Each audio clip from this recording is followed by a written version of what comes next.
He's so blatantly stupid. He's a punk, he's a dog, he's a pig, he's a con, a bullshit artist, a mutt who doesn't know what he's talking about, doesn't do his homework, doesn't care, thinks he's gaming society, doesn't pay his taxes. He's an idiot. Colin Powell said it best. He's a national disaster. He's an embarrassment to this country. It makes me so angry. That was Robert De Niro, two-time Oscar winner, Hollywood legend, standing on a live stage, staring straight into the camera, and delivering one of the most blistering takedowns ever seen on national television. And within hours, Donald Trump lost it. What followed was an all-out cultural collision, a street-level war of words, a courtroom standoff disguised as an award show speech. And just to be clear, everything you're about to see is real, because what De Niro said next set off a firestorm that still hasn't burned out. And yes, it starts right here. I'm going to say one thing. Fuck Trump.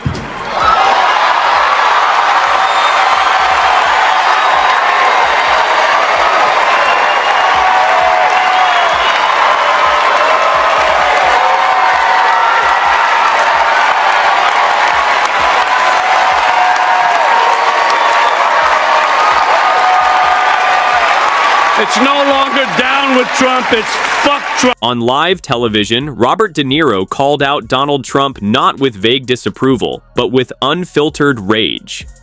A clown, a fraud, a national embarrassment. But it wasn't just about name-calling. It was about what those names represented to millions. The fear that their democracy had been hijacked by someone dangerously unfit. When De Niro dropped the F-bomb, it wasn't for shock value. It was the boiling point of years watching norms collapse.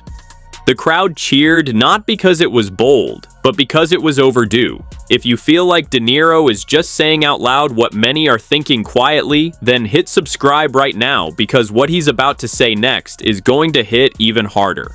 He talks how he wants to punch people in the face.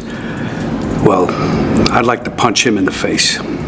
This is somebody that we want for president? I don't think so. What I care about is the direction of this country.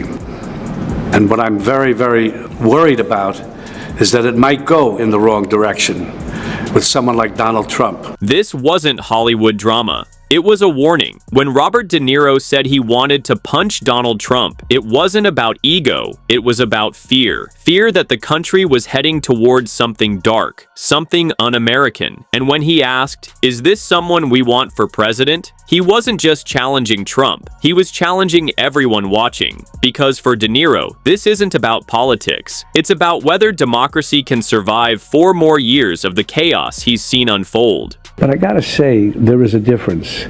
He's a criminal. Kamala Harris is not a criminal. Joe Biden is not part of a crime family.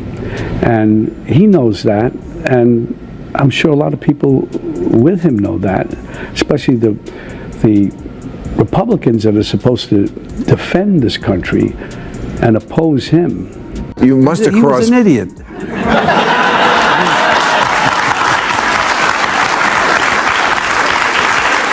He was a clown. He was a clown in New York. And New Yorkers say, you know, some would go with him, of course, people who work in what he does, some of them. But it's just, he's a classic bully. If you had a schoolyard and he walked in and he had his bully friends around, the other people decide whether they want to oppose him or they want to let him just tell him what to do and own the schoolyard or the basketball court or whatever it is. He's got to be stopped. At this point, De Niro wasn't just angry, he was indicting. On stage, in front of a cheering crowd, he laid it all out. Trump wasn't just a clown, he was a criminal. A bully who had turned politics into a playground, and not in a fun way. De Niro compared him to that loud kid who runs around the court barking orders, hoping no one stands up to him. But this time, someone did. The applause wasn't just polite, it sounded like relief. I don't know whether this is actually possible in reality, but where I can handcuff him and take him away in an orange jumpsuit. That would be... what I said right after he was elected. Give him a chance. I give everybody the benefit of the doubt. This guy has proven himself to be a total loser. De Niro didn't just call Trump a liar or a clown. He called him what many have hesitated to say on air, a criminal. And not just in legal terms, but in what he represents: a system hijacked, a democracy tested. When he said Trump doesn't belong in the White House, but in court, no one blinked. They clapped. Because somewhere between the jokes and the outrage, a line had been crossed. Yeah, he's so stupid.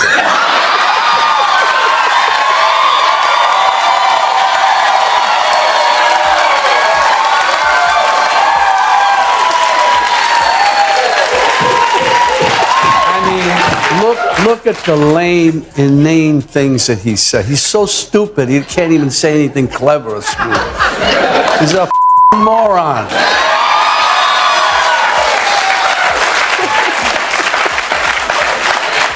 But he's a scary one. And in all seriousness, and we know it here, people have to get out and vote and vote and vote and vote. Yeah. It's almost comical until it isn't. De Niro called Trump stupid, sure, but then he called him scary, and that shift said everything, because you don't have to be clever to be dangerous. Sometimes all it takes is power, a microphone, and a crowd that stops asking questions. That's when De Niro dropped the jokes and delivered the message. Vote like democracy depends on it, because this time, it just might. So how did Trump respond? Let's just say, not like a tough guy. What came next was weak, awkward, and made everything worse. You'll want to see this. This guy should not be president, period. And when you say that, folks on Fox come after you. I remember the Tonys when he got up there and cursed. A lot of criticism of you that way. Let me say something. Why do you choose to go that way? We are at a moment in our life, in this country, where this guy is like a gangster. He's come along and he's said things, done things we say over and over again. This is terrible. We're in a terrible situation.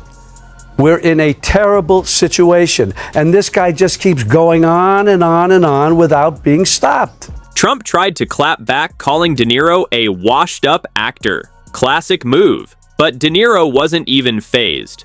Instead, he called Trump what he sees him as, a gangster. Not in the movie sense, but in the real-world, rule-breaking, never held accountable sense. And the scariest part? He's not wrong. Trump keeps doing what he does, and somehow, no one hits pause. He's more than that to me. He's sick. He is really, genuinely a sick person that somehow has been allowed into our system. And I'm not calling him, I'm tired of calling him names. He just can't be anywhere near the office of the presidency. He's a fake president. Now, what do you mean by that? Well, he calls everything fake because he knows he's fake. So he's projecting. He's projecting all the time, yeah. Accuse them of the thing that you know that you did. That somewhere deep down, I don't want to get all psychological. De Niro called Trump a fake president. Not as an insult, but as a diagnosis. A man who projects everything he's guilty of and somehow still commands a following. And the real twist? He's not the only one who sees it. 83% think he's guilty. 60% say he's unfit. So the question hangs in the air, and it's not rhetorical. How much longer will America reward this level of chaos? I hate bullies, thugs who use their strength to push other people around. They think they can achieve power and hang on to it by intimidating others. Sadly, sometimes it works, but most of the time it doesn't. And now we have Trump.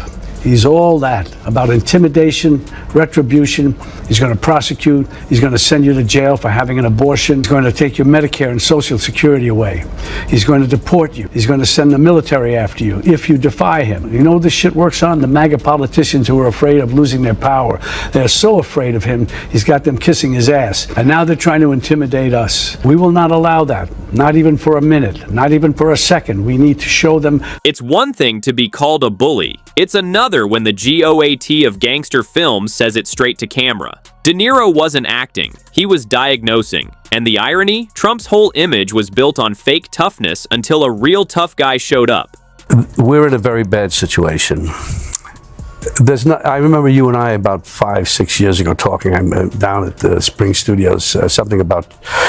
I said, "What just happened? Just happened." No, it didn't. Didn't happen. It's all about truth, and what we have here is a denial of truth all over the place, and even the speech that he made after is insane.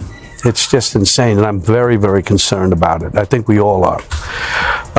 It's insane.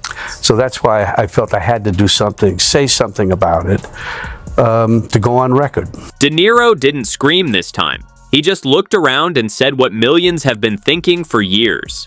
It's insane. And when the guy who's seen every kind of mob boss, villain, and scam artist says it's gone too far, you know we've crossed into something even he can't act his way out of. Do you think Trump's playbook still works? Or are more people finally seeing through the act?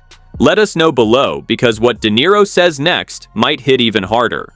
Do you think he pretends to be dumber than he is to confuse people and make them think? No, you think he's no. I don't think so. Why do you think? I'm curious why you would guess that there's a big group of people in this country who believe that he cares about them. I am totally dumbfounded, baffled by that. I can't understand it, and it's a thing that we've seen over decades and decades, and he's a what's it, Tammy Faye and the other one. Yes. It's the same thing, give us your money, we're going to save you. Yeah, televangelist. Yeah. It's just the same thing, and it's so obvious. I just don't understand. How, he asked, can so many people still believe Trump cares about them? To him, it's like watching a late-night preacher sell salvation for $19.99, except the stage is now the White House lawn. The lights are brighter, the suit is more expensive, but the pitch? Still the same.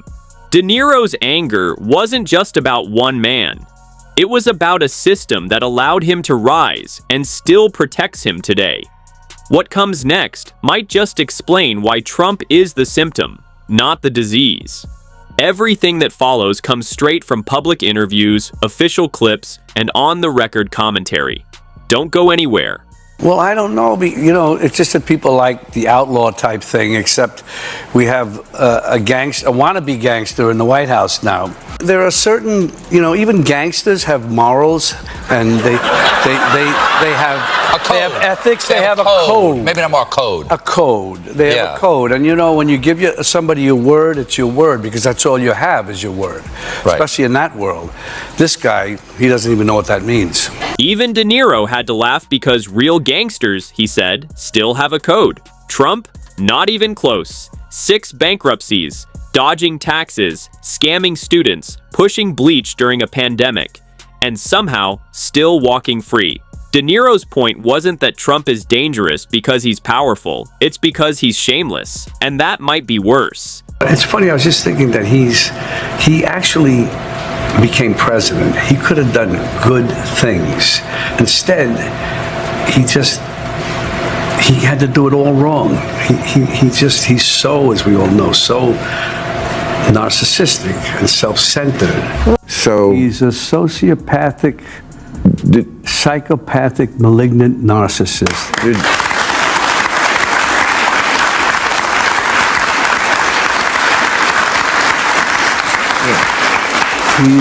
He is a dangerous person, and we have to people realize, a lot of people, this audience, but the people who somehow think he's going to be the answer to their prayers, whatever those are. Did you know him? No. De Niro doesn't need a psychiatry degree to recognize the signs. Trump's behavior isn't random, it's consistent. From suggesting bleach injections to humiliating war heroes, it's a mix of arrogance and delusion that should have disqualified anyone else. But somehow, it made him a hero to some. And that's not just disturbing, it's revealing. I don't think they understand how dangerous it will be if he ever, God forbid, becomes president. I don't think they really understand. And historically, from what I see, even in Nazi Germany, they had it with Hitler. They don't take him serious. He looks like a clown, acts like a clown. Mussolini, Same thing. These guys, I don't know why, they look like clowns. They somehow, people, that element of society identifies in some ways with them, but it would be chaos beyond our imagination. When De Niro compares Trump's rise to historical figures once dismissed as clowns, he's not exaggerating, he's warning. The scary part isn't just Trump himself. It's how many people see him not as a politician, but as a personal savior. Policies? Irrelevant. It's not about facts, it's about faith. And when democracy turns into a fan club, things go downhill fast. It was like a joke. This buffoon running for president. No, never could happen. We'd forgotten the lessons of history that showed us other clowns who weren't taken seriously until they became vicious dictators. With Trump, we have a second chance. And no one is laughing now. This is the time to stop him. Robert De Niro isn't just calling out Trump, he's calling out the fear that built him. Fear of immigrants, fear of change, fear of losing the real America. And yet, the irony? The man leading that fear parade is married to someone who literally crossed a border to be here. If that's not the definition of cognitive dissonance, what is? Today we have a kind of a weird, twisted president who thinks he's a gangster, who's not even a good gangster, because this is a guy that, you know, even gangsters like honor among thieves, you shake a hand, you have your word. That's all you have. Yeah. Is your word, and they have your word, and that's it. This guy is not the case. Do you really worry that if he were to win again, and I'm not saying this like it's such a far-fetched notion, if he were to win again, that he would not give up power? You know he won't. You know he won't. He even said it. He's never going to give it up. And anybody who deludes themselves in thinking that he is, shame on you. You have compared the Trump family to a gangster family, which is something coming from you. What do you mean? They are. Well, because he thinks he's a gangster. He does everything like a gangster. I don't think that gangsters in that world would think much of him, because there's honor among thieves. There's honor in anything. If you don't keep your word and do the right thing with people, no matter what profession you're in, you are going to get ostracized. And in that world, it's a little harder. Once upon a time, we taught kids to think critically. Now we just teach them how to repost memes. De Niro's not just calling out Trump's gangster cosplay. He's warning us that we're losing the ability to know who's faking it and who's just mistaken. And when misinformation becomes mainstream, the con man doesn't need to lie. The audience does it for him. These things it's much worse now than it was with Nixon. He's a Boy Scout compared to Trump. We also heard from Trump saying that anybody who opposes him is the enemy within. That's the language he uses. When I say the enemy from within, the other side goes crazy, becomes a sound. Oh, how can he say? No, they've done very bad things to this country. They are indeed the enemy from within, but this is who we're fighting. He's talking about himself. The enemy within. He is the enemy within. He's projecting everything he says. It gets back to intimidation. That's the key. Intimidation. And according to De Niro, he's using it to label everyone else the enemy while mirroring every tactic he accuses them of. Intimidation, projection, division. This isn't just politics. It's performance art with real consequences. And the scariest part? He's not even pretending anymore. In my country, we're fighting like hell for the democracy we once took for granted. And that affects all of us. That affects all of us here because the arts are democratic. Art is inclusive. It brings people together. Like tonight, art looks for truth. Art embraces diversity. And that's why art is a threat. That's why we are a threat to autocrats and fascists.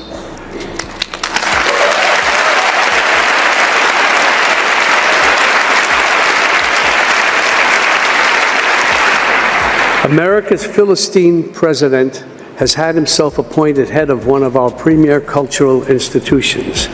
He has cut funding and support to the arts, humanities, and education.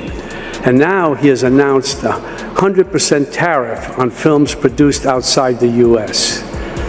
Let that sink in for a minute. You can't put a price on creativity, but apparently you can put a tariff on it. Of course, this is unacceptable. All these attacks are unacceptable. And this isn't just an American problem, it's a global one. Unlike a film, we can't just sit back and watch. We have to act, and we have to act now. Without violence, but with great passion and determination. It's time for everyone who cares about liberty to organize, to protest, and when there are elections, of course, to vote. Even on one of cinema's most celebrated nights, De Niro couldn't ignore the real-life drama back home. Calling Trump America's Philistine president, he reminded the world that this wasn't just about politics, it was about values, culture, and the kind of country we're becoming. And after everything he said from the courtroom to the red carpet, one thing's clear: Robert De Niro didn't just criticize Trump. He made it personal, global, and impossible to ignore.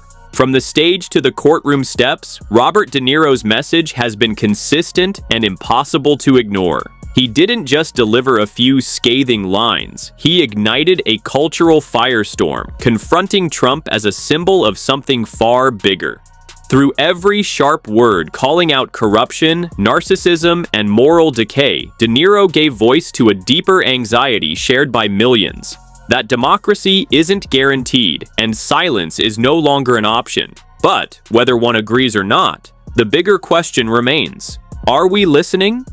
Because in the end, this isn't about celebrity outrage or partisan divides. It's about the kind of leadership we accept, and the kind of future we're willing to fight for.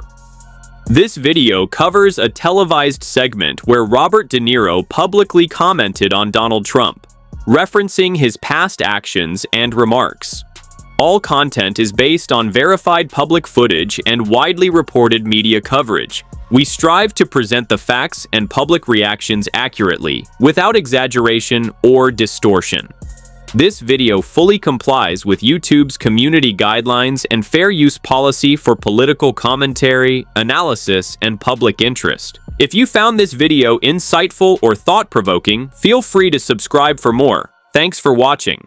US President Donald Trump struck a trade deal with Japan that lowers tariffs on auto imports and spares Tokyo, punishing new levies on other goods in exchange for a $550 billion package of US-bound investment and loans. It is the most significant of a clutch of deals Trump has bagged since unveiling sweeping global levies in April.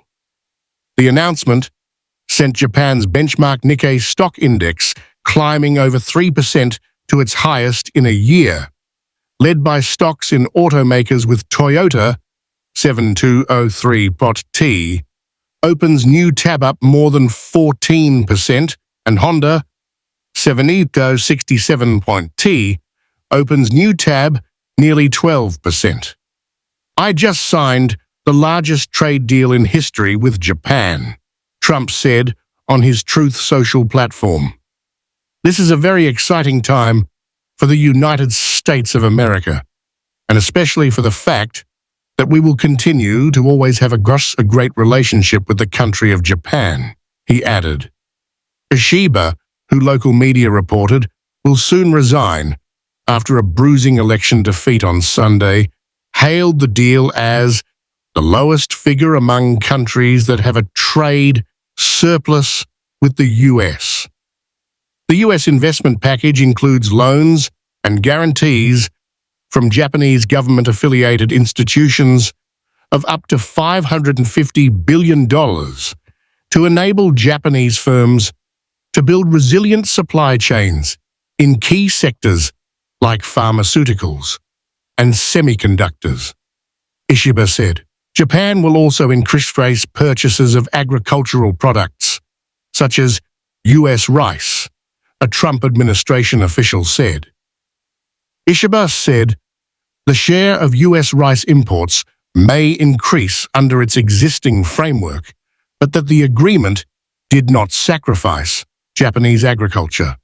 The exuberance in financial markets spread to shares of South Korean car makers, as the Japan deal stoked optimism that South Korea could strike a comparable deal.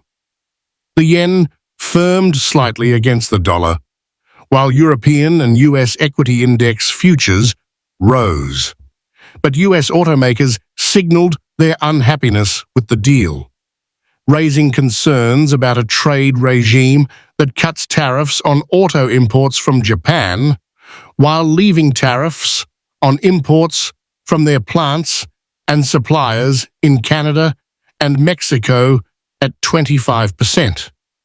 Any deal that charges a lower tariff for Japanese imports with virtually no US content than the tariff imposed on North American-built vehicles with high US content is a bad deal for US industry and US auto workers, said Matt Blunt, who heads the American Automotive Policy Council, which represents General Motors, GMN, opens new tab Ford, FN, opens new tab, and Chrysler parent Stellantis, STM.MI, opens new tab.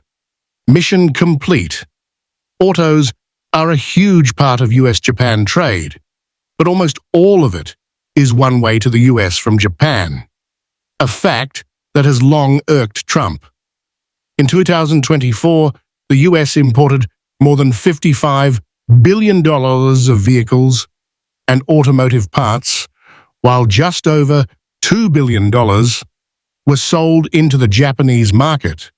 From the US two-way trade between the two countries totaled nearly $230 billion in 2024, with Japan running a trade surplus of nearly $70 billion.